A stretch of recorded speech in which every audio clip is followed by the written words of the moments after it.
بصوا بقى الوصفة الجميلة دي. انا عايزاكم بقى بصوا، استنوا بس كده اشيل شرايح البطاطس عشان تشوفوا. معلش بقى بشيلها بايدي كده عشان انا نسيت اجيب حاجة اشيل بيها. ما مش مشكلة يعني.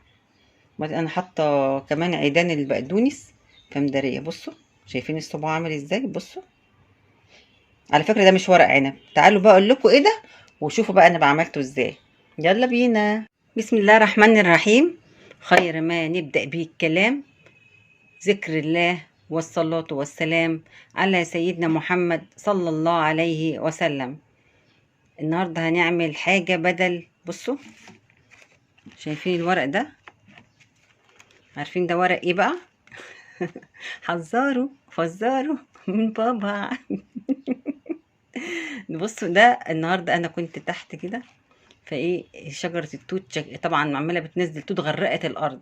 أنا عمالة باكل توت، فلقيت افتكرت فقلت الله، طب ما ورق التوت ده يا جماعة مش زي ورق العنب، ما ناخده نحشيه. فأنا خدته غسلته والله بالواحدة، غسلته أهو وحاطة مية على النار عشان أسلقه زي ورق العنب بالظبط. وحضرت البقدونس وشوية شبت وكام واحدة فلفل لسه هطحنهم، نسيت أطحنهم مع البصل. وهنا عملت البصلة وشوحتها وحطيت الطماطم.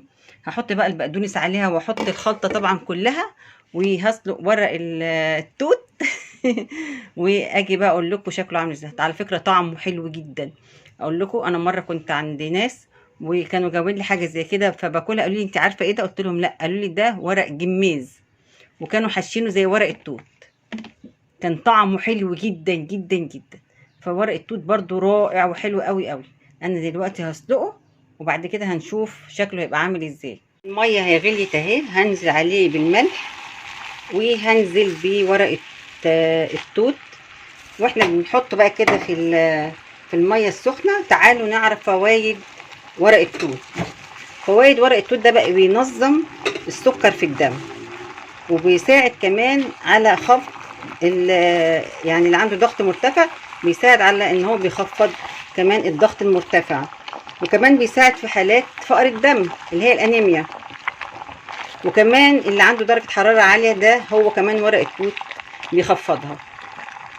بصوا دلوقتي احنا هنسلقه بقى سلقة كده، وهسيبه يسلق شوية وبعدين نطلعه بقى ونبتدي نشتغل فيه. بصوا ما عادش دقيقة ونص على البوتاجاز وطفيت عليه وهسيبه في المية السخنة شوية، وبعد كده هطلعه واصفيه. بصوا ورق العنب بقى السلق اهو، صفيته حطيته في المصفى، وحضرت الخلطة بتاعة ورق العنب،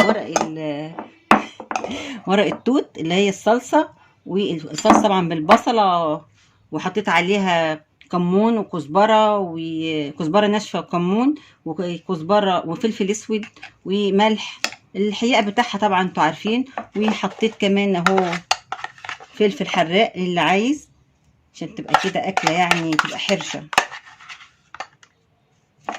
واحط عليها بقى الرز. نبتدي بقى نحشي الحشوة بتاعتنا.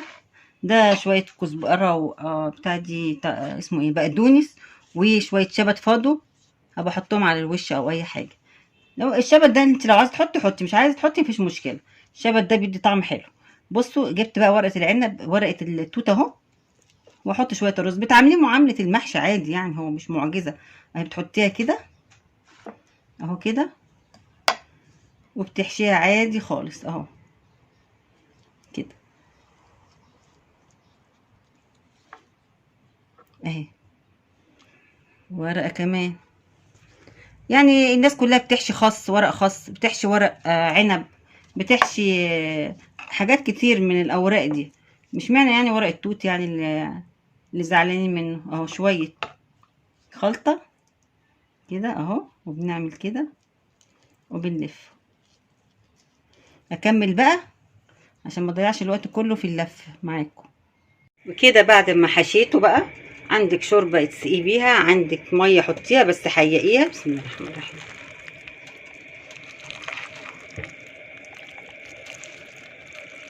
اهو كده. وبعد كده بحط على الوش شوية صلصة. ده حاجة بقى اختياري بتاعتك انت يعني. وهسيبها بقى تستوي على نار هادية خالص.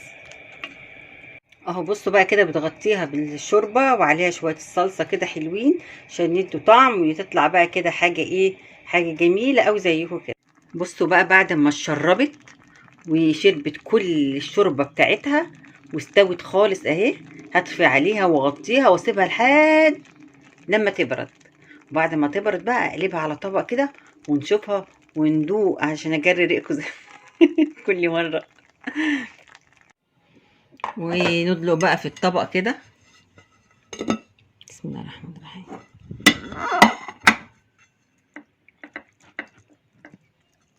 اوبا اهو، ايه رايكم؟ شايفين الجمال؟ كنت انا بقى حاطه شرايح بطاطس في الحله من تحت، دي شرايح ليمون.